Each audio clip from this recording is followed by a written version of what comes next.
O Concello de Lousame ten en marcha varios proxectos para mellorar as infraestruturas deportivas do municipio. Entre os máis urxentes, a substitución da cuberta da pista deportiva do Sanguiñal, que foi preciso retirar ante os desprendementos de pezas derivados do temporal.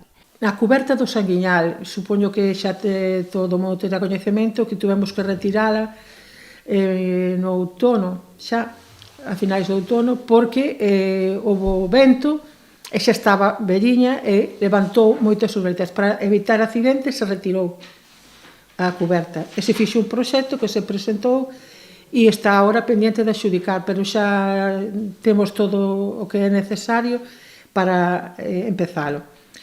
Dentro de instalacións deportivas hai algunha pendente que é moi custosa e outras que están empezadas e estamos traballando no que está pendente, intentando conseguir financiación.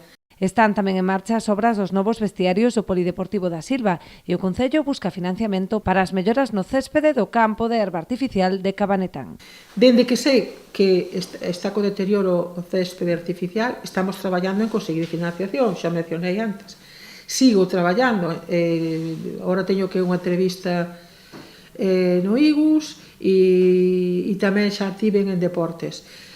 E esperamos poderlo meter, pero claro, tamén quero explicar, dende o momento en que ti presentas o proxecto que xa teño, que me reúno con empresas especializadas en céspede, porque os alcaldes e os mesmos que xogan ao fútbol non é fácil diferenciar os céspedes, hai que mirar a parte de atrás, como estamos.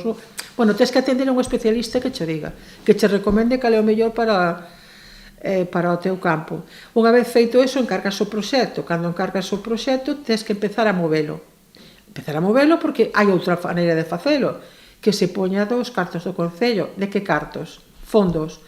Porque sí que hai, dicimos, que di que non hai cartos.